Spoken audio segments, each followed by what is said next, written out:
I'm good.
The Chair announces Speaker's appointment pursuant to 22 U.S.C. 276L in order to the House of January 3, 2013 of the following members on the part of the House to British American Interparliamentary Group.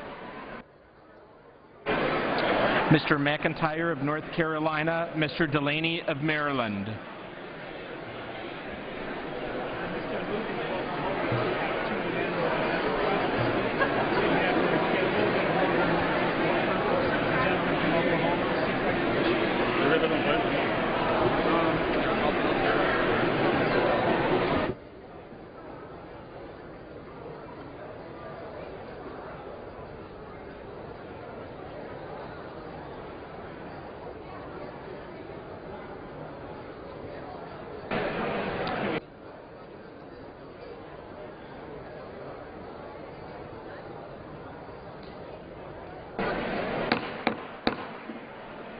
For what purpose does the gentleman from Oklahoma seek recognition?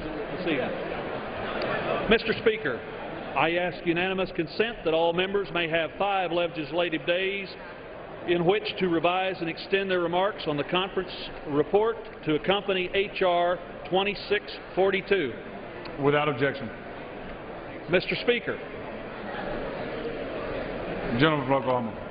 I ask unanimous consent that when the House adjourns today, it adjourn to meet at 3 p.m. on Friday, January 31, 2014, and when the House adjourns on that day, it adjourn to meet on Monday, February 3, 2014, when it shall convene at noon for morning hour debate and 2 p.m. for legislative business. or? Without objection. That's all, sir.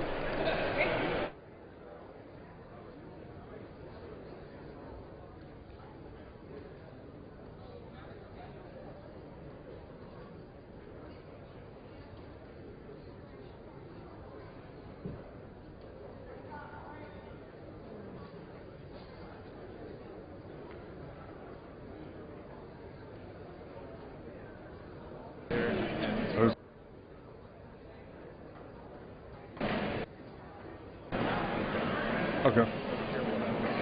The chair will now entertain requests for 1-minute speeches. For what purpose does the gentlewoman from Florida seek recognition? I'm going to wait a minute.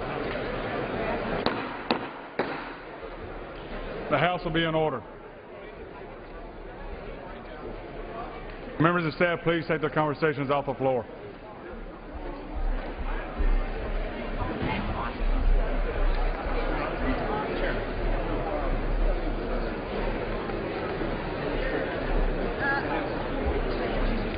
Hope to embarrass you, Lon.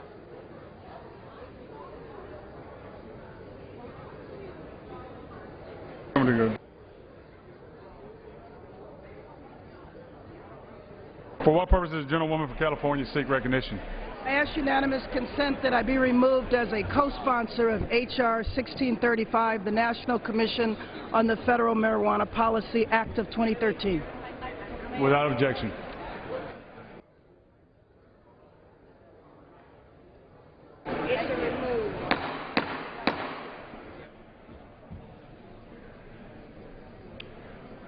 Florida. The gentlewoman from Florida seek recognition.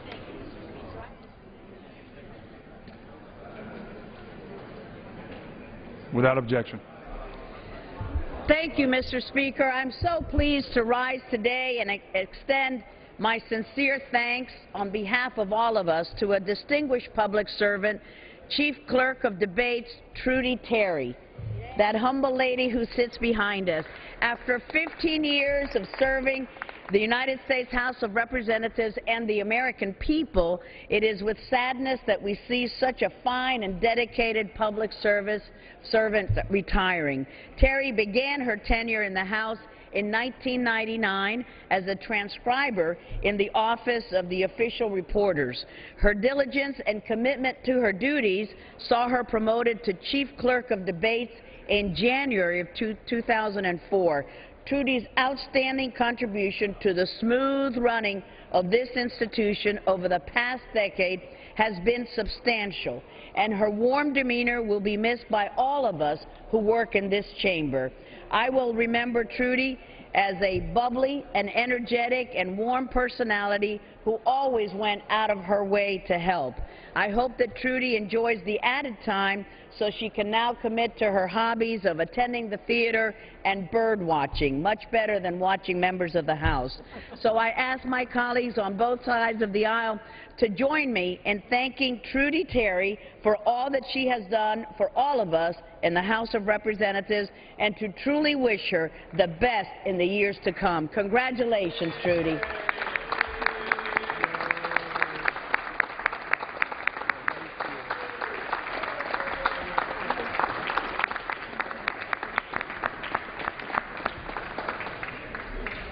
For what purpose does the gentlewoman from Connecticut seek recognition? Ask unanimous consent to address the House and supervising. Without objection. Thank you.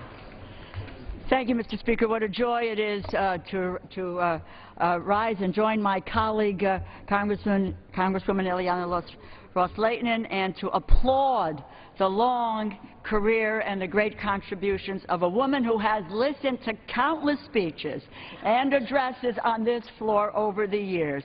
Our House Chief Clerk of Debates, Trudy Terry. And she will soon retire, but she came to this House in 1999 as a transcriber, and she has served as Chief Clerk of Debates for the past decade. For 10 years, through early morning 1 minutes and midnight debates, she has sat on the dais behind this lectern, kept a record of all of our conversations and colloquies, and been of invaluable service to all of us in this body. No matter how heated it got down here, Trudy has been helpful and patient and kind to each and every one of us. And you know, she has lived an amazing life. Before coming to Washington, her experience have run the gamut.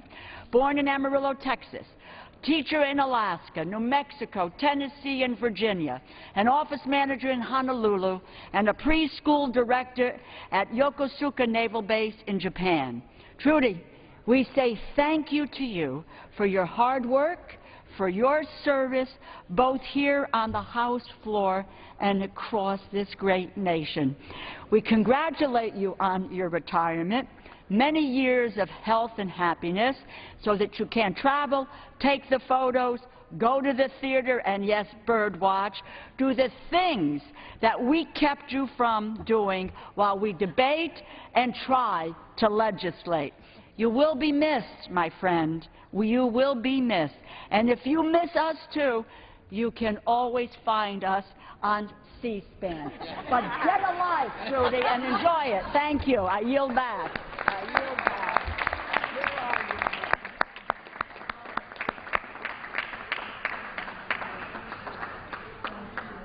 For what purpose does the gentleman from Illinois seek recognition? Yes, consent to address the House 1 minute revised and suspend my remarks.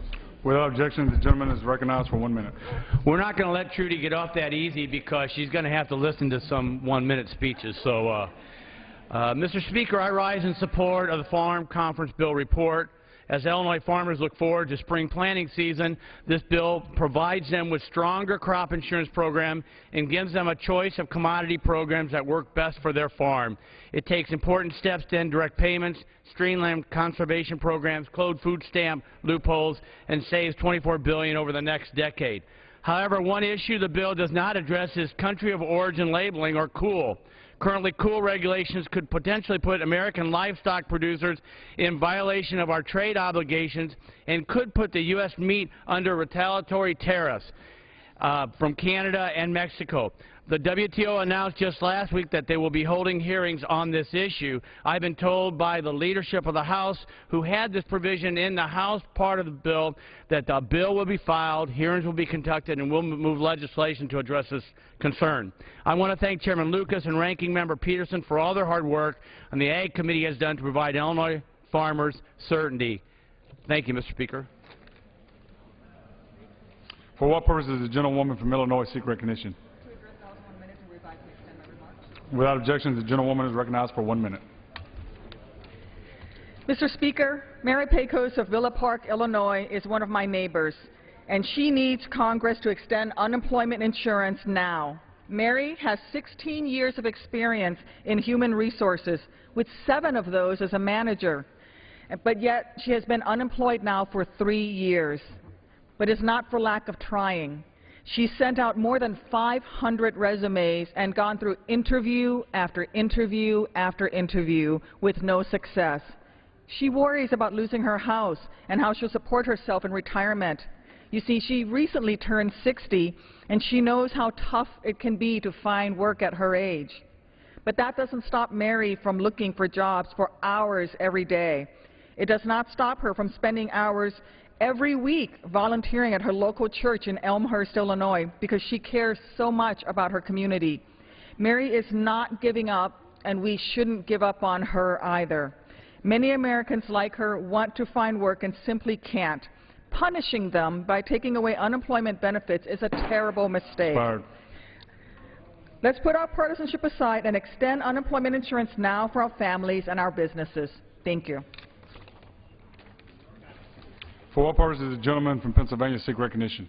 Mr. Speaker, request unanimous consent to address the House for 1 minute, revised and extend. Without objection, the gentleman is recognized for 1 minute. Mr. Speaker, today the House passed a new 5-year Farm Bill reauthorization with bipartisan support. The Federal Agricultural Reform and Risk Management Act will provide food security for our nation's citizens, ensuring that Americans have access to affordable, high-quality, and safe food. For my state of Pennsylvania and many others, the Farm Bill is actually a jobs bill. In Pennsylvania, we have approximately 62,000 farms, and agriculture supports hundreds of thousands of jobs. 1 in 7 Pennsylvanians owe their job directly or indirectly to agriculture. The dairy sector is our largest single contributor, with about 7,100 farms as of last year. Pennsylvania ranks 5th in overall dairy production among states. But Pennsylvania agriculture is very diverse, and we have beef and cattle, mushrooms, corn, poultry, and so much more. Our forest products and timber industry is also critical in Pennsylvania and provides jobs and needed forest management. This farm bill is critical in providing support and certainty to our farmers and rural communities in each of these areas.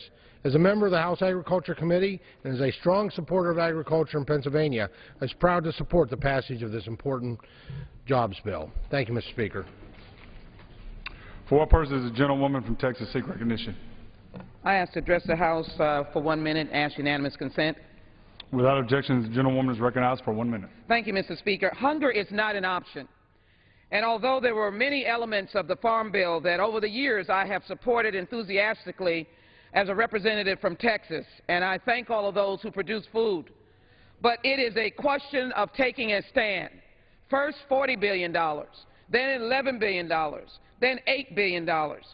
It is not an option in terms of the closing off of the opportunity for food stamps for those who are working, as the young lady Maggie in Austin, Texas, and the 48 million women who are living in poverty and the 22 million children living in poverty.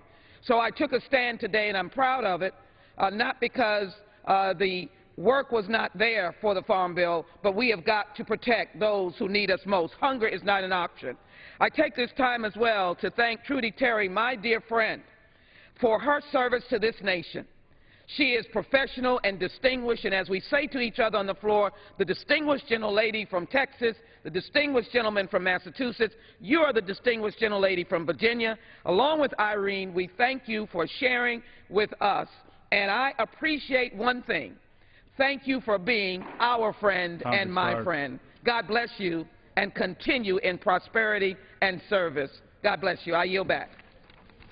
For what purpose does the gentleman from Montana seek recognition? Without objection, the gentleman is recognized for 1 minute.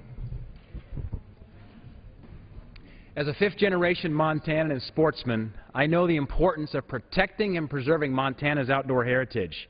Hunting, fishing, hiking on our public lands are important parts of many Montanans' way of life, something that my grandpa and dad passed on to me and something we're passing on to our kids. But almost 2 million acres of public lands in Montana are inaccessible to the public. 3 other states, Wyoming, Colorado, and New Mexico, have more than 500,000 acres that are inaccessible to the public. And that is simply unacceptable. I strongly believe we must ensure the public has access to the public lands we already have. There is strong bipartisan agreement that the Land and Water Conservation Fund can play an important role in increasing access to these lands. And that's what the Making Public Lands Public Access Act will do. My bill seeks to increase Montana's opportunities to enjoy outdoor recreation and ensure that our public lands are truly public. I urge support for my bill, and I yield back my time. For what purpose does the gentleman from Massachusetts seek recognition? Ask unanimous consent to address the House for 1 minute, revise and extend my remarks. Without objection, the gentleman is recognized for 1 minute. Mr. Speaker, it has been 4 long years since the Supreme Court's awful Citizens United decision. And sadly, this Republican leadership has failed to take action to address the increasing influence of corporations and big money in our elections and our political discourse. The House has repeatedly voted to repeal the Affordable Care Act, which, quite frankly, helps millions and millions of our fellow citizens get health care. We have voted to weaken financial regulations and environmental protections. And while I'm pleased that most of this legislation has not become law, I find it troubling that we have not addressed an issue so fundamental to our democracy, the empowerment of everyday Americans over special interests. I'm proud to be the sponsor of 2 constitutional amendments. H.J. Res. 20 empowers Congress and the states to regulate political spending, while my People's Rights Amendment puts a stop to the growing trend of corporations claiming First Amendment rights.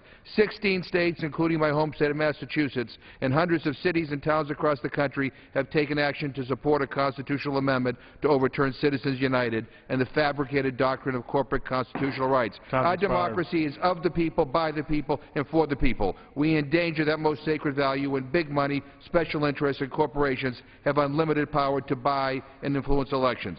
Mr. Speaker, it is time for us to act. I yield back my time. For what purpose does the gentleman from Pennsylvania seek recognition?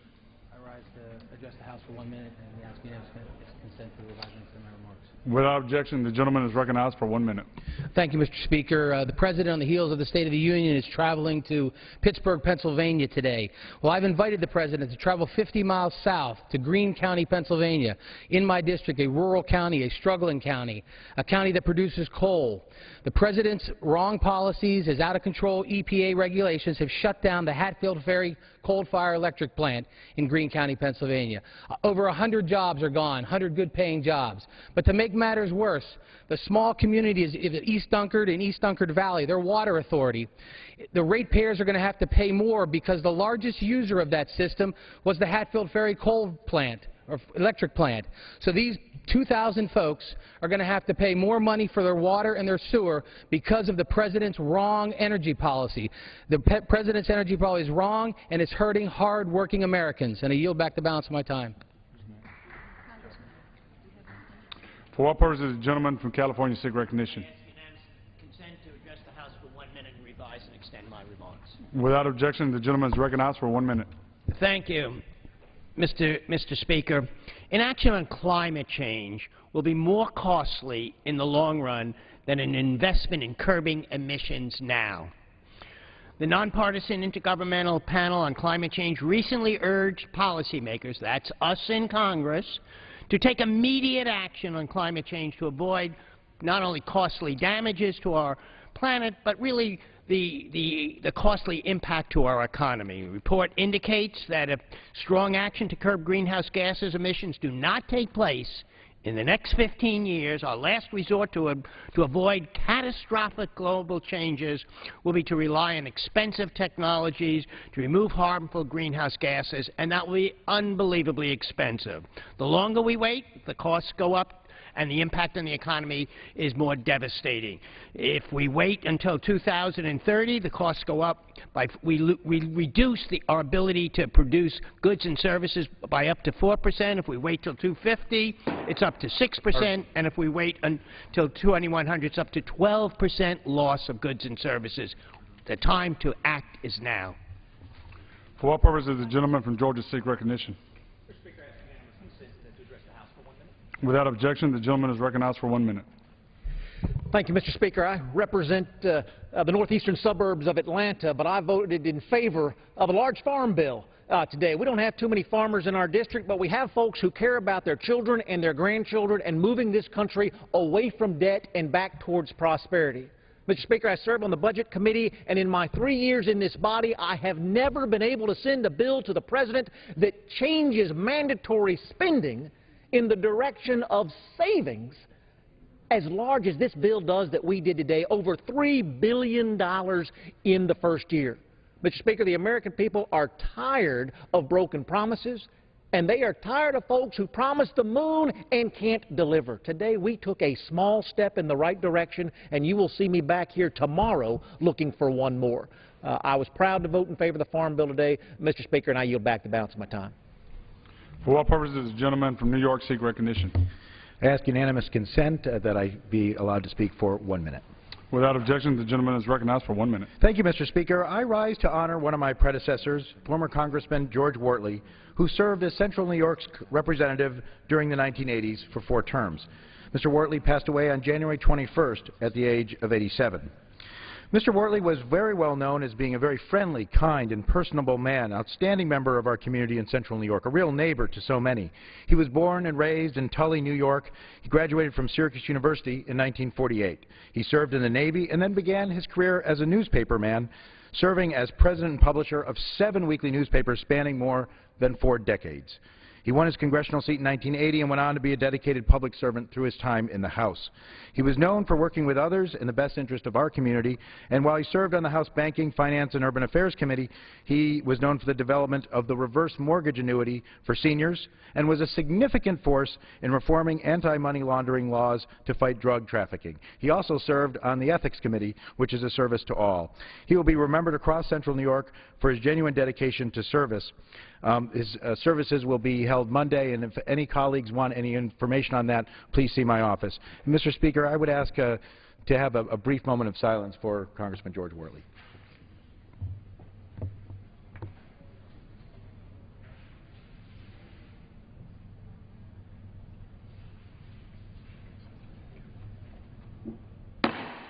Thank you, Mr. Speaker. The chair lays before the House a message.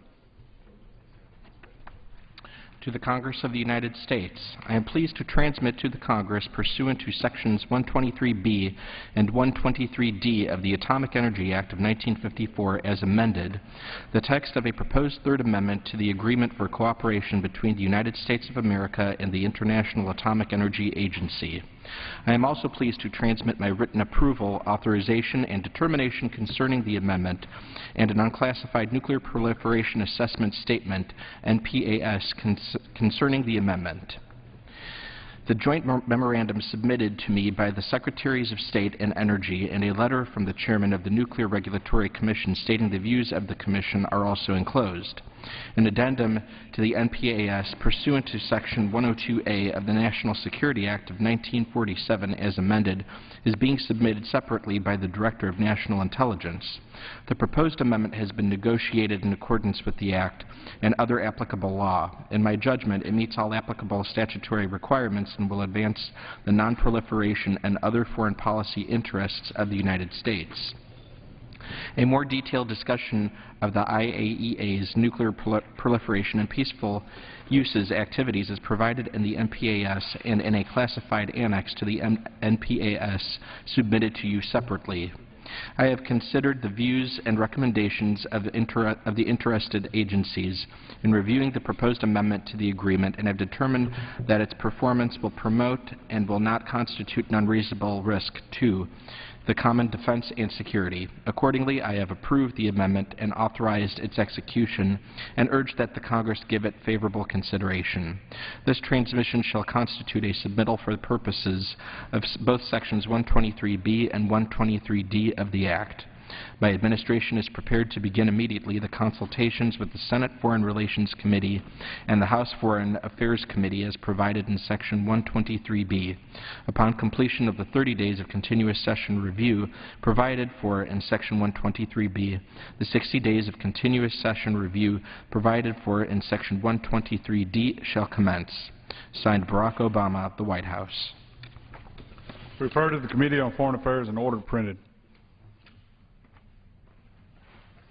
The chair lays before the House the following personal request. Leave of absence requested for Mr. Westmoreland of Georgia for today. Without objection, the request is granted. Under the Speaker's announced policy of January 3, 2013, the gentleman from Texas, Mr. Poe, is recognized for 60 minutes as the designee of the Majority Leader. Thank you, Mr. Speaker. Before I get into my official remarks this afternoon, I too want to thank Trudy Terry for her service to the House. A lot of folks don't know, especially folks throughout America, that as Chief Clerk of Debate and all the clerks, they get here in the morning before we ever get here. And they don't go home till long after Congress is over, because they got to make sure that everything we say is appropriately recorded in the congressional record. And that is prepared by the clerks during the night before the sun rises the next day. It is a tremendous job, and our clerks do a tremendous job. Trudy, when you told me you were leaving yesterday, I told you it can't be. Just say it isn't so. We depend on you. Now, you sit right in the middle of the House, right between the Republicans, right between the Democrats, right down the center of the aisle, making sure that you take care of all of us. And I personally appreciate what you've done for me over the last 9 years since I have been in the House of Representatives. And I know that all members appreciate the House staff for what you do. And if people ever watch C-SPAN, occasionally they will see that the clerks are always here, Mr. Speaker. They're always here. They're never sick. They never miss. Even when the House is closed down because of bad weather, there the clerks are. They're still here. So I appreciate their service. I know all members of the House appreciate the service of all y'all. And you don't get near the credit. You make us all look good, and I appreciate that very much. Mr. Speaker, I want to talk and address the House on a more serious note this afternoon, and it has to do with not the economy, doesn't have to do with money, the debt, all those things that many Americans and all Americans are concerned about, but it's dealing with something that to me is really as serious, if not more serious, because it has to do with people, children primarily. And what I'm talking about is something that we thought doesn't happen in this country anymore, and that's slavery. Yes, we still have slavery throughout the world today in 2014. It's called human sex trafficking. And what we're talking about, and what I'm talking about, has consequences throughout the United States. It's not just happening in foreign countries. It's not just isolated and happening a little bit. The scourge is happening throughout the world, and yes, has even come to the United States. That's one reason why this is National Slavery and Human Trafficking Prevention Month. And it's vital that mothers and fathers understand the crime of human trafficking. I have 4 kids. I have 11 grandkids. Children are the greatest resource that the country has. And things are happening to them that a lot of Americans are unaware of. And it happens in our neighborhoods. And here's how it happens. Small example that happened in Houston. Young girl goes to the mall, like teenagers do, middle schoolers. Parents drop kids off at the mall on a Saturday, for example, and then come pick them up later in the day. The young girl was there with some others. She got to talking to a young male. And when we think of sex traffickers, a lot of people think of the old guy in the trench coat. No. Many of them are young people. Good-looking guy in his early 20s. He starts talking to this young girl, and before you know it, they hit up a good conversation. And he starts telling her things that she wants to hear. He buys a few things for her there in the mall. And before you know it, she's picked up, and he and this young girl, this middle schooler, go somewhere in a car.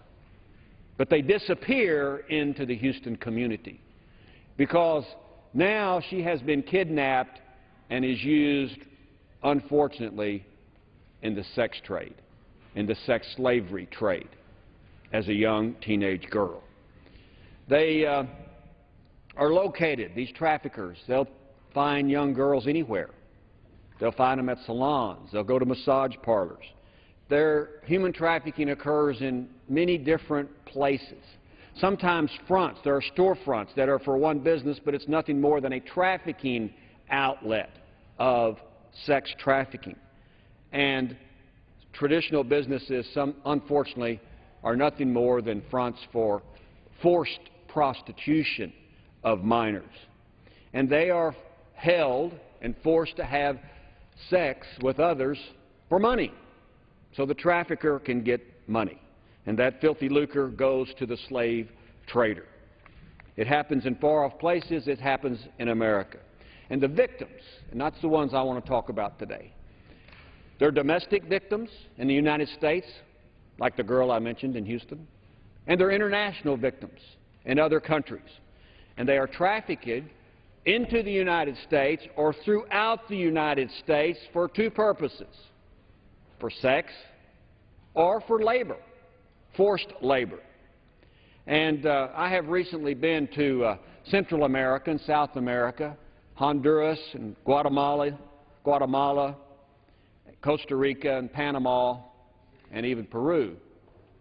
And I have been able to see the sex trade, the sex trafficking business in those countries.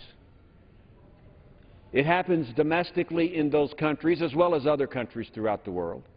But some of those girls are forced to come to the United States. Not all of them, but some of them are. And be mindful, we do have girls in the United States that are transported throughout the country, domestic sex trafficking. But I got to talk to some of these young girls in these shelters about their lives. I met one girl. I asked her, "How did this happen to you?" And she said, "Well, when I was 9 years old, my mother sold me to a trafficker for a cell phone." And she got sold for a phone for Mom, and then once she goes into the sex trafficking business. After they reach a certain age, then they just disappear into the society. This girl was rescued in Guatemala. And there are shelters that help these young girls. I got to talk to several of these girls, and we're talking about the youngest that I met was 7, and they go all the way up to 17 to be minors.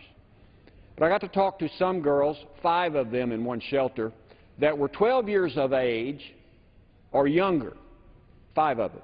There were other girls in the shelter. These 5 girls I talked to, Mr. Speaker, all had children that were the product of forcible rape by one of the customers that had abused them. It's sex slavery. It's sex trafficking throughout the world. And they're forced into terrible abusive conditions, whether it's work slavery or whether it's prostitution, forced prostitution.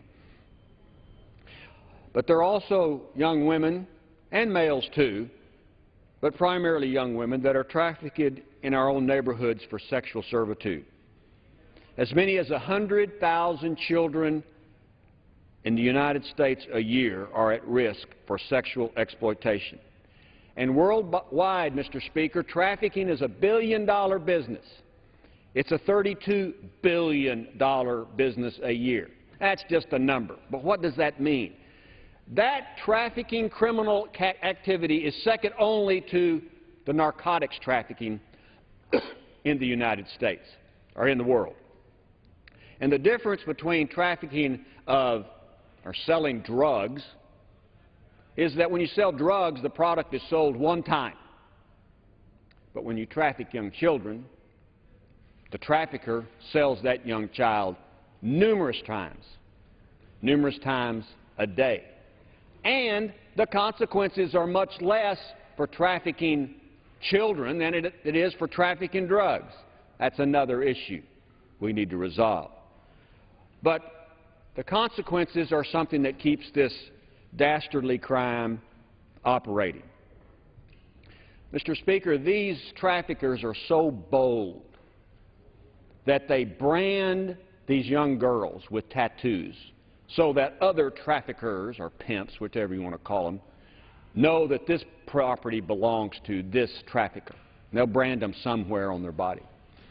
The New York Times, Mr. Speaker, has reported that a girl in New York City was branded with a barcode so that her trafficker could keep up with her whereabouts. Barcodes. Barcodes are put on property. And I think this should be disturbing that this is happening to young children in the United States.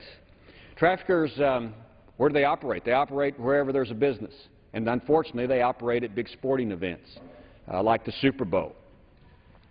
New Jersey and New York have done an excellent job preparing for this year's Super Bowl by warning parents, warning children, warning people who come to New York about the issue of sex trafficking, especially of children. So what can we do? What should we do about this issue that's taking place in other countries and the United States? The first thing we need to do is to treat these children like criminals, like victims rather than criminals. They are treated like criminals. When the police go out and they go into an area and they raid that area, they take these girls who are forced into prostitution.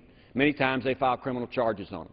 Now, in all fairness to the police, there's not places to put trafficked victims. There's just not enough shelters. But they're treated and observed by community as criminals as opposed to victims. So we must change the mindset and the laws in this country to treat them as victims, because that's what they are. They're victims of criminal conduct. They are not criminals themselves. The second thing we need to do is to prosecute those that are involved, and that includes not just the trafficker, but that includes the demand, that includes the customer, that includes, as it is said in the trade, the John, who seems to get away with this miserable conduct. And the third thing we need to do is to raise awareness in all communities about this scourge.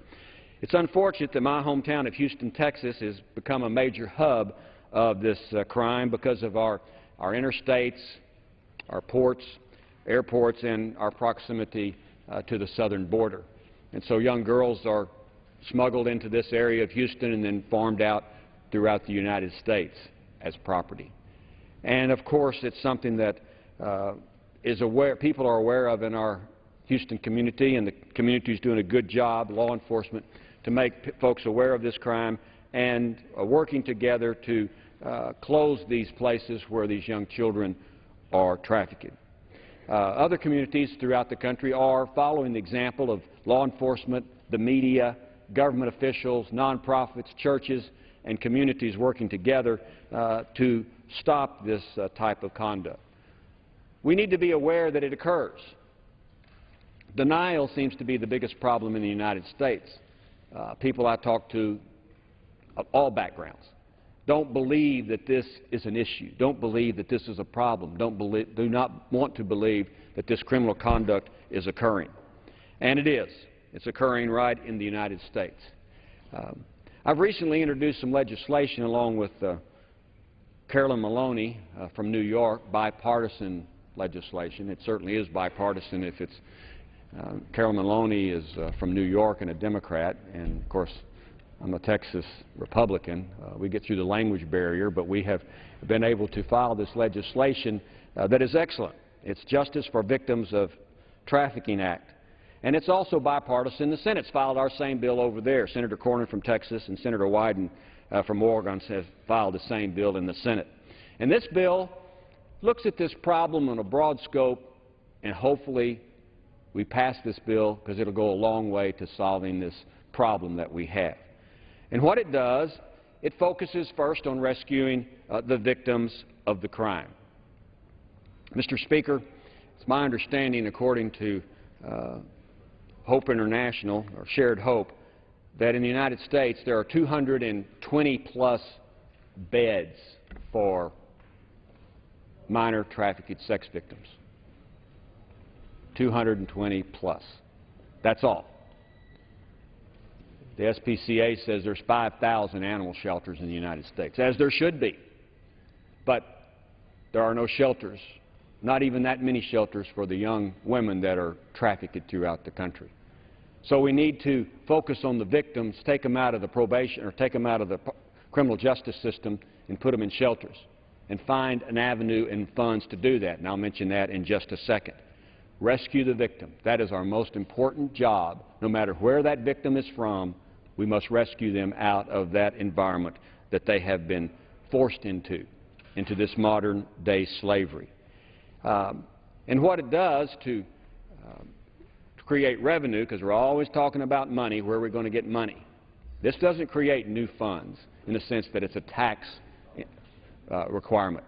What it does is allow federal judges, when they have these people before them, they not only have the ability to put them in prison where they should, but in similar crimes like trafficking, prostitution, and other type of crimes, federal judges can impose a fee on the defendant, and that money goes into a special fund that helps victims of crime, gives them the resources for those shelters, gives law enforcement resources to investigate this criminal conduct. So it makes those criminals pay the rent on the courthouse, pay for the system that they have created by judges imposing fines and fees on them, and that money is specifically used not to bring down the debt, but it's specifically used to help victims of criminal conduct. And I think that is something that is important that we do. It also goes a little bit further, and it starts enforcing our punishment for these criminals. And I mean by that, the law in the country is pretty good to punish the trafficker, but the person that is getting away with all of this conduct is the demand. The customer is getting away. And if there wasn't a demand, this act wouldn't be happening. But the system just lets that person, unfortunately, get away with it. But now the law will be changed, if it passes, that the demand, the customer, the John, can get the same punishment as the trafficker. And not only that, we apply the RICO statute, the racketeering statute, to let it be used in organized crime. In other words, you've got the hotel clerk, the cab driver, the pimp, the John, all working together to have this victim abused. The RICO statute can be applied to all of those involved in that criminal conduct, and they can all be punished accordingly. So hold all of those individuals accountable for their conduct, because it is important that they be treated and punished for the conduct of sex slavery against victims of children. You know, Mr. Speaker, slavery is supposed to end in the United States in 1865. But this new form of slavery deals with destroying the dignity, the self-worth, the hope, the soul of certain people, women primarily, young women primarily. If we don't do anything else in this country, in this congressional session, we need to understand that this problem, this scourge, is affecting the quality of life of people, females, young children. And we have an obligation to rescue them, let them understand that we're on their side, and let them once again have some dignity, have some self-worth, and have some hope. Because that's what we're supposed to do in life, is to take care of people. So I thank the Speaker for allowing me to make these comments on the House floor. Let's rescue the victims, treat them like they should be treated, and then punish the traffickers and those that seek the demand for this, and treat them like they should be treated. And that means put them in the jailhouse for a long time, because that's where they belong. And that's just the way it is. And I'll yield back my time to the Chair. Under the Speaker's announced policy of January 3, 2013, the gentleman from Texas, Mr. Gomer, is recognized for 40 minutes as designee of the Majority Leader. You ought to take all 40. Good. Thank you.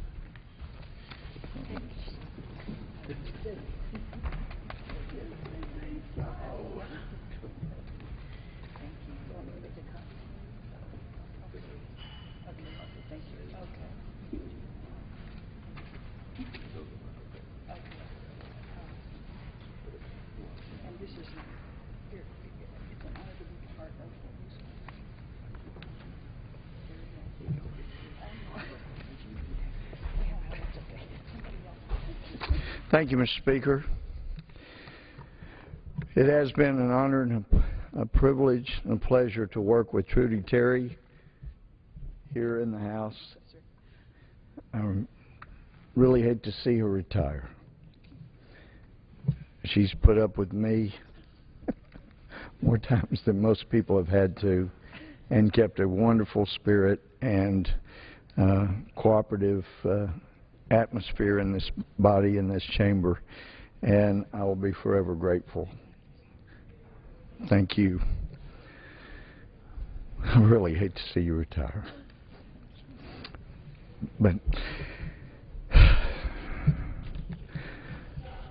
so I guess to add to the bad news of Trudy Terry retiring, there's other things going on.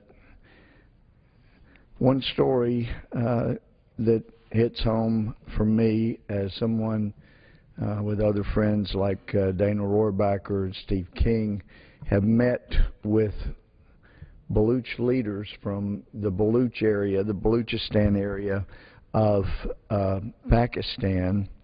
It's the area where most of Pakistan's minerals are located. It's an area where Pakistan has, for many years, terrorized the Baluch people, killed them, just persecuted them mercilessly. They want the Baluch area's minerals and assets to keep Pakistan going and basically radicalized, but they don't want to let the people live in peace. I have proposed in a previous op-ed a couple of years ago that perhaps it's time to look at encouraging a new Baluch state, a new country of Baluchistan, as independent of Pakistan, so that the people can live in peace, so they don't have to be worried about Pakistan officials and military coming through and committing really crimes against these people. After I wrote that op-ed and included a statement that perhaps it's time to join in the encouragement for a new Baluchistan state, there was an article in the Pakistani daily paper that said that, in essence, maybe it is time to quit persecuting the Baluch, reach out to them, and try to figure out a way where we could let them live in, or they could let them live in peace, because to Pakistan that area was important. And the op-ed from the Pakistan paper also indicated that perhaps they needed to quit funding and helping the Taliban defeat the Americans in Pakistan, in Afghanistan, and just concentrate on their own country. That would have been wonderful, and would still be. This story is out from the Toronto Sun, and since it regards the Baluchistan province in Pakistan, and by the way, I'd heard from numerous of our American military and from others in Afghanistan that most of the supplies to the Taliban are coming from Pakistan through the Baluch area of Pakistan. And that's why the thought was triggered, well, maybe if Baluchistan was independent of Pakistan, that would cut off the supply to the terrorist Taliban in Afghanistan and would save a lot of American lives. But since that had been said, we've lost hundreds more American soldiers, lots more American blood has been shed because we have failed to neutralize the Taliban, and they have continued apparently to grow in their efforts to take over Afghanistan shortly after we leave. This article, though, says it would have been inconceivable that any U.S. official, let alone a Secretary of State, would host a delegation from Serbia the day after mass graves were discovered in Srebrenica in 1995. Yet on Sunday, a day after bullet-ridden bodies were discovered in suspected mass graves in Pakistan's military-controlled province of Baluchistan, Secretary of State John Kerry was toasting a delegation of Pakistan security officials at the State Department. Baluchistan and human rights officials say 169 bodies have been uncovered so far. Pakistani officials put the number at 15.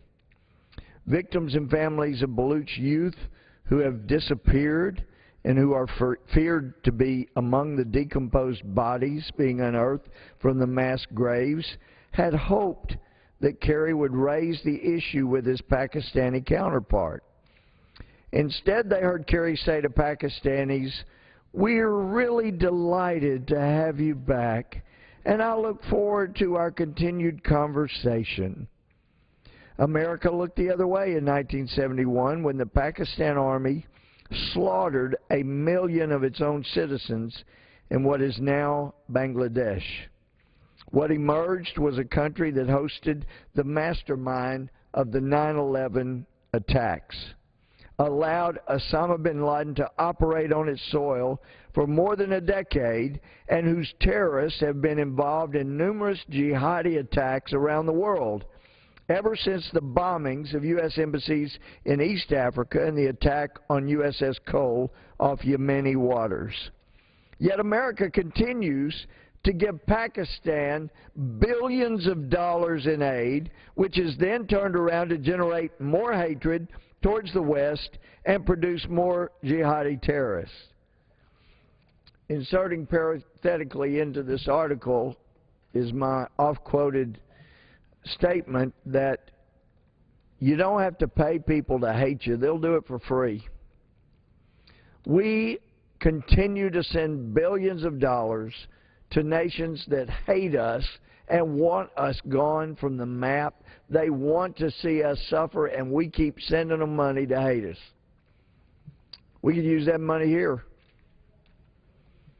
We could save raising some taxes. We could get some roads and some of the infrastructure that the President promised if we gave him $900 billion basically in a stimulus package right after he took office. And that was going to fix all the infrastructure, but maybe 6% of $900 billion went for infrastructure. And so the President's back out saying, we got to build these roads. I mean, we've been talking about this for 5 years. He has. So you didn't do it with the stimulus money. Why don't we just save some of the billions we're giving to people that hate us, and then we don't help them kill Americans. We don't continue, as this administration is doing, to assist Syrian rebels who are killing Christians. For anyone who happens to believe that there is a God as reflected in the Bible, the question would have to be asked, if there is such a God as reflected in the Bible, which I believe, is it going to bode well for a nation which is funding and helping nations that are killing, torturing, kidnapping Christians around the world? This article goes on. Now the U.S. is giving the same Pakistan Army another pass as it carries out the ethnic cleansing of the indigenous Baluch people from their homeland. In response, the Baluch have taken up arms and are fighting their 5th war of independence since 1948, when the Pakistani Army invaded and captured the independent and sovereign state of Kalat. The article goes on, but the fact is, we have people in this administration demanding that what they say are indigenous people, despite the fact that the children of Israel occupied the Promised Land 1,600 years or so, 1,700 years at least, before a man named Muhammad was born. Yet there are people who say, oh, but these Palestinians, name that arose, as Newt Gingrich pointed out, in the last 40 or so years, these Palestinians are indigenous, so you've got to give them their land. Yet they're not saying it about Baluchistan. They're not saying it about the Baluch people that are being killed and persecuted by Pakistan. Oh, no.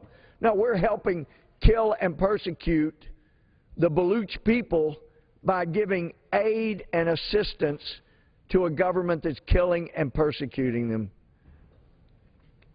If there is a just God in the universe, would there not be a price for a country as powerful as the United States that continues to support those who kill, maim, torture, horrify innocent people, Christians, Jews, secularists, and oftentimes they're even more brutal to moderate Muslims that are not as radical as they think they should be.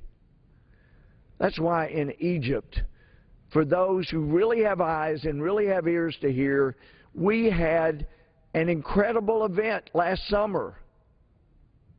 This was the real Arab Spring, but it came in summer. This is when moderate Muslims, Christians, Jews, secularists rose up. Some reports of 33 million people, larger than any demonstration in the history of the world. They rose up and said, we don't want radical Islamists running Egypt.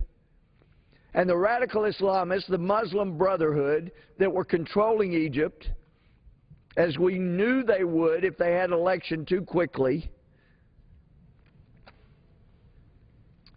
the Muslim Brotherhood became desperate because they knew to have a new Ottoman Empire running around the Mediterranean that would become a worldwide caliphate,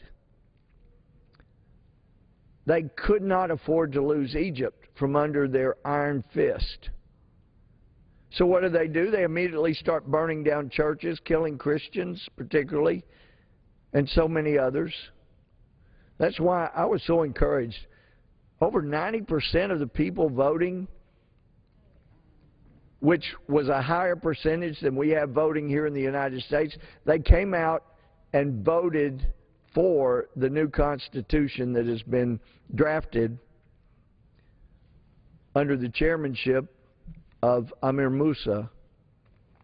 I was very pleased that Chairman Moussa was willing to come on the Sean Hannity radio show a few weeks ago when I was guest hosting for Sean Hannity, and it is really encouraging what's going on in Egypt by those who want a democratic form of government and who do not want terrorists running Egypt, who don't want a worldwide caliphate, who don't like the goal of the Muslim Brotherhood, who are not as blind to the goal of the Muslim Brotherhood as the leaders of this administration are. Because if one will just go look at one of the symbols used by the Muslim Brotherhood these days, you find the cross swords, the signs and wording in their language denoting the Muslim Brotherhood, and that is fixed over a globe of the world. And it's not just Egypt, Iraq, Iran, not just in the former Ottoman Empire. Oh no. This is fixed over a globe that is revolving, and the United States of America passes under those swords of the Muslim Brotherhood. And it is true that the Muslim Brotherhood here in the United States does not want to utilize violence right now because they've made so much progress into this administration that they're afraid violence right now might do damage. Violence in Egypt, this same Muslim Brotherhood feels was necessary because they had just been caught, they had been rejected by moderate Muslims, the majority of Egyptians, and they became desperate. So their violence had to occur. Christians, according to these radical Islamist Muslim brothers, had to die. And so once America starts figuring out that the goal is global caliphate, including the United States, then they will be participating in horrendous violence here as they have in other places in the world. Some of our moderate Muslim friends in the Middle East asked some of us last September, what's wrong with you in America? Don't you understand? You call it al-Qaeda, but that's really just an offshoot of the Muslim Brotherhood. They are the ones that attacked you on 9/11/2001. These are moderate Muslims asking these questions. Well, why do you not understand? Yes, it was the Taliban, but it's really the Muslim Brothers behind it that you were at war with in Afghanistan. They were the ones that did more killing of Americans in Iraq, and yet you're helping the Muslim Brotherhood, you're running to their aid and assistance, and in Egypt you're demanding that either they put the radical Islamists back in charge of Egypt, or we're not going to provide them the Apache helicopters, the tanks, the jets that we were going to provide to the Muslim Brother leaders of Egypt. They asked, what's wrong with you people? What are you not getting? You're helping the people that want to destroy you. People can see that around the world, but here in Washington, D.C., it's apparently one of the hardest things to find and see. And we hear people saying, well, we really need all of people's most private information about phone calls, every phone call they make. We need to have that as part of the government because one time we believe it may have stopped a bombing. Well, if this administration would do their homework, they wouldn't need the logs of every phone call of every American. We could go back to what the Constitution does require, and the court should require, and that is probable cause before you start giving out personal information, before you let the government start monitoring every email of every person in America. Because we were promised, my freshman term, that if the Patriot Act were extended, specifically Section 206 and 215, that would only apply if someone were in contact with a foreign terrorist. But Americans would never have to worry unless they were in touch with foreign terrorists. And then after Edward Snowden, we find out that actually that's what they promised was not true. And yes, that was during the Bush administration. I don't care. I don't care if it's a Republican or Democrat. I don't care where it started. When we find out it's still going on, it's got to stop. We're supposed to have some privacy in this country. And those Democrats that were suspicious of the Bush administration wanting that much power were right. So where have my friends gone now that it's a Democrat administration? I certainly don't have a problem calling out a Republican administration when they're not doing the right thing. And I wish my friends across the aisle would do the same thing and join me. What about the Boston bombing? The Russians took a huge risk in giving this administration information and saying, look, Tsarnaev, this guy has been radicalized, and you're letting him back in America, you're headed for trouble. This is a bad guy.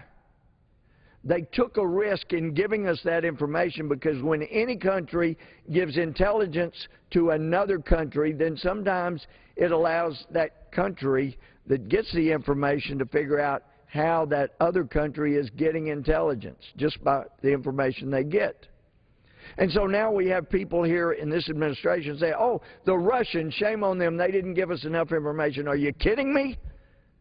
They told you a person had been radicalized. And when I asked the director of the FBI in our hearing about not even going to the mosque to investigate, he says ultimately, yeah, we did go to those mosques, and I didn't hear it at the hearing, I didn't hear it till the replay, and he said, under our outreach program. Under the outreach program? Well, that's the FBI's ridiculous former program where they have special outreach to Muslim communities to try to be friends with them. It's not the FBI's job to be friends with people. It's the FBI's job to enforce the law and in so doing protect us. And when Tsarnaev, the older brother, came back into this country from a place on the globe where we know radicalization is occurring, and he, as I understand it, didn't even have his passport. He had his legal permanent resident card. He wasn't even pulled aside for extra questions, when there should have been bells and whistles going off everywhere. And the best I can find out, all they did basically was talk to him and his mother. And they said, no, I'm not radicalized. No, my son's not radicalized. They didn't go to the mosque and start asking questions that would tell them, has he been reading Qutb, which is the author, the Muslim brother from the 60s that was involved in trying to commit assassinations, other terrorist activities? And he wrote a booklet called Milestones that Osama bin Laden credits with helping turn him radical. If you know about the people that hate you and want to destroy you, then you can ask intelligent questions to find out if someone is your enemy. But because of the purge of training materials at the FBI, at the intelligence departments, at the State Department, as one intelligence officer told me, we're blinded to our ability to see our enemy. Because there was a young man named Tsarnaev who wanted to kill innocent Americans at a Boston Marathon, and they got a heads up from the Russians. They got all the information right before them that they could possibly need, and we don't even stop him coming into this country after he's been radicalized. What more did you need? We didn't need it. We shouldn't have needed a heads up from the Russians. All the signs were there for those who have eyes to see and ears to hear. But we were so busy in our outreach program to a mosque that was founded by the Islamic Society of Boston, that's the founder of which is a man named Al-Amoudi, who is in prison today for 24 years, I believe, for supporting terrorism, despite all the assistance he allegedly gave to the Clinton administration, helping them find good Muslims to help in that administration. After 9/11, a couple of years or so after 9/11, it's determined that he's been supporting terrorism, and now he's in federal prison. A man named Al-Awlaki, who this president ordered a drone strike on in Yemen, though he was an American citizen, because his parents came over on a visa to study, had him. He's an American citizen. They take him back to Yemen. He learns to hate America, comes back and works on radicalizing Americans, except, of course, when he led prayers of Muslim staff members here on Capitol Hill. But otherwise, this president determined he needed to be killed without a trial because he radicalized Americans and he was a threat to this country. Al-Awlaki had attended the Boston Mosque where the Tsarnaevs attended. I mean, how many heads-up notices do you need to figure out there's a problem and innocent Americans are going to be killed and maimed as they were in Boston? It's time to wake up. And yet, we get this story from Matt Apuzzo. This is from the Associated, the picture was from the Associated Press. January 15th. The U.S. to expand rules limiting use of profiling by federal agents. The Attorney General, who came here last night, sat here for the State of the Union address while he is in contempt of Congress, while he is being lawless in not following the law and providing information, while they wouldn't even give me all of the documents that they provided to convicted terrorists in the Holy Land Foundation trial in Dallas. I've asked repeatedly. We finally got a letter many months after the request, basically saying, we'll give you the 500 or so documents that were entered into evidence in the trial, and we've got some others you can come look at. I still don't understand, Mr. Speaker, if they will give boxes and boxes of information to the terrorists who are convicted ultimately as terrorists, why can't you give that to members of Congress?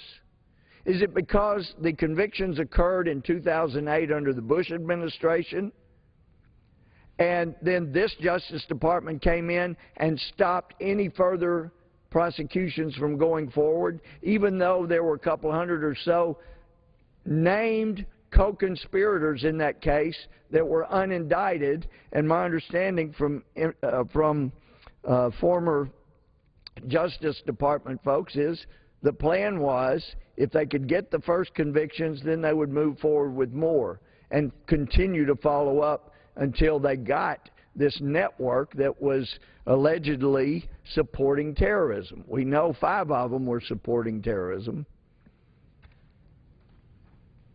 Could it be that this Justice Department doesn't want us to see all the documents that they provided to the terrorists that actually show they are terrorists? Could that be the reason they don't want members of Congress to see?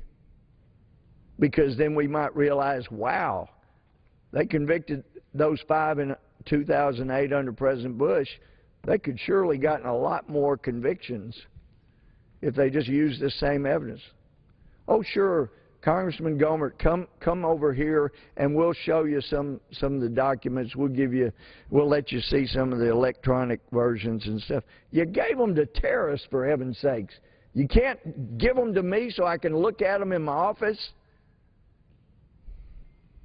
Unbelievable what is going on here.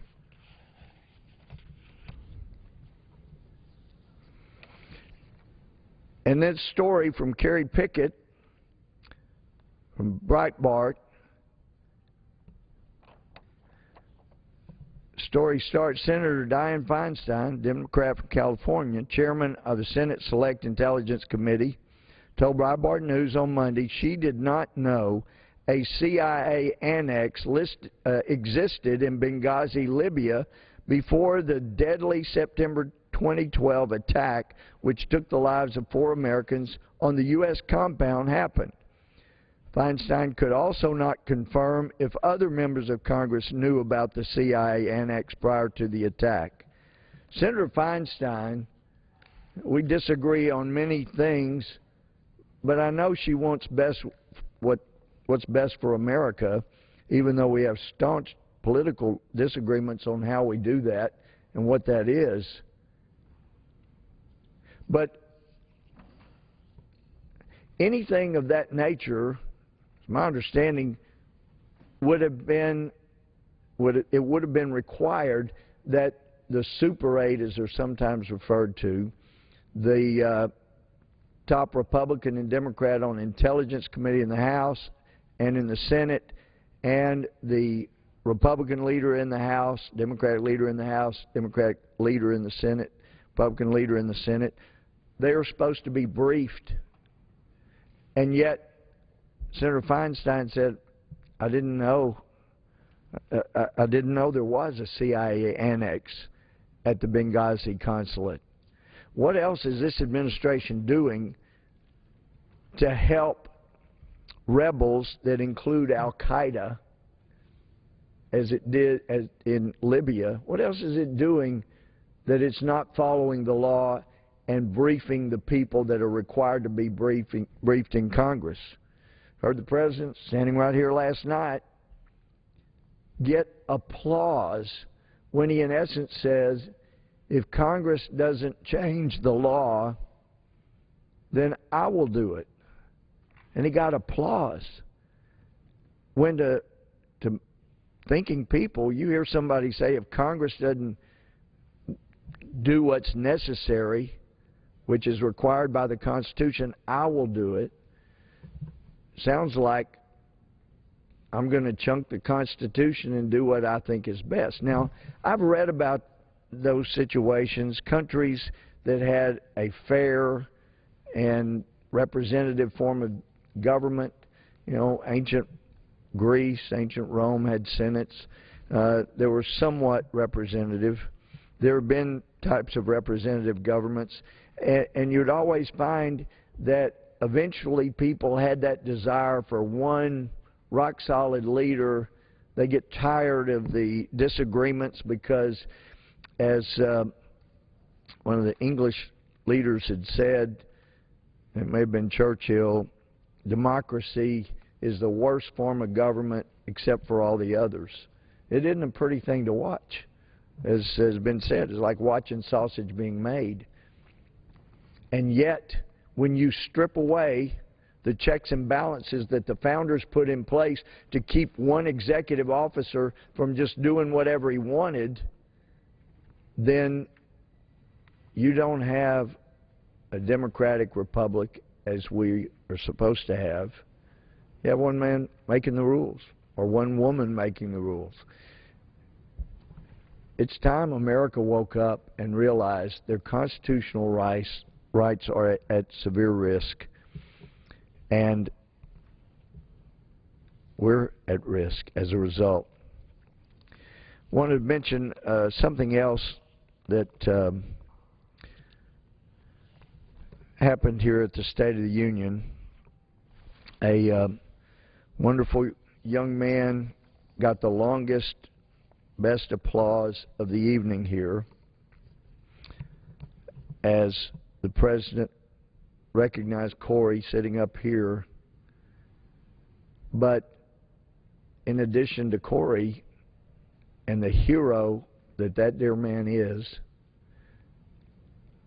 I could see other uniformed people. In fact, there were some uniformed people up in that section up there, one of whom was not Corey but was Alonzo.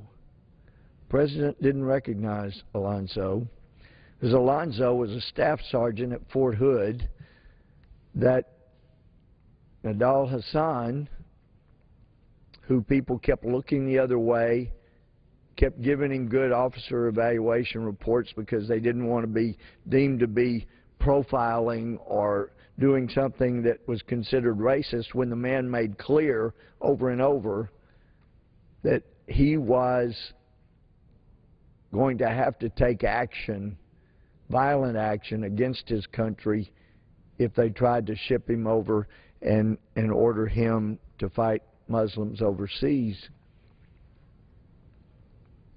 I didn't get to meet Alonzo last night. I looked up, waved a few times, but I have great respect for that man, and he deserves so much better than he's been treated. He was shot 6 times, and apparently, while he's lying with 6 bullets in him, he realizes, as the shooting continues by Major Hasan, that he's not going to be able to pass off as dead because he's sweating profusely, and as he says, dead people don't sweat. So he figured he better get out of there, as I understand, and took off, and that's when he got shot and lost one of his eyes. And this administration has prevented Alonzo from getting the benefits he deserved because of an act of war, an act of terrorism. He's not even considered at the level of the 9/11 victims. And when he heard Allahu Akbar, and he knew it was not going to go well, but everybody that heard that radical Islamist yell before the murders began knew this was not workplace violence. This wasn't a postal employee going postal. This was a radical Islamist carrying out a war against what they consider to be infidels in America. And they deserve to be treated as victims of an act of war, an act against them as uniformed military, and get the benefits coming to them. That's what should have happened. We heard the references last night to the health care, and it kind of sounded like the applause started when he was talking about how they're helping reform health care, and then it died so quickly they must have realized, ooh, I don't want to be on camera clapping for the reform of health care when people are hurting across America who have lost their insurance. People like me that like my insurance, but Obamacare says your insurance policy is not good enough. So I lost it. Thank you very much. There are people in really tough shape around America that deserve better health care than what Obamacare is doing to them. Well, there were so many things in the State of the Union address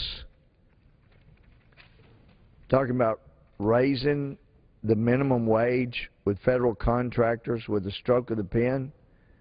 I mean, how many other laws does the President want to pass with a stroke of the pen? It's not constitutional to make laws with one man's pen. That's not the democratic republic we're supposed to be. And there was even, sounded like some snickering when he said that.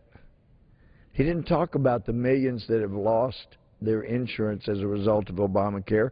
If it was only about trying to insure the 30 million people who reportedly didn't have health insurance, they had health care, they didn't have insurance, then let's direct it at those. Let's don't take millions and millions of Americans' insurance away in the process. And as far as illegal immigration, one of the newspapers in my district, Longview, had an article, an op-ed where they were saying that I was opposed to immigration reform, and obviously they read the left-wing blogs and don't read and talk to me and understand what I've said repeatedly. We desperately need immigration reform in America, but every time anybody here starts talking about legal status, amnesty, as the ICE agents and the ICE union representatives have told us repeatedly, more people try to rush into the United States, more people die trying to come across the desert, more people fall into human trafficking and a horrible life. My position has been clear for anyone who cares to see, hear, and it's supported by so many other Republicans. Mr. President has the money, he's got the wherewithal, he's got the manpower to secure our border, and as soon as it's secured, as verified by the border states, we will come to an immigration reform bill so fast people won't be able to believe it. But until the President enforces existing law, there is no sense in talking about it and luring more people to their deaths.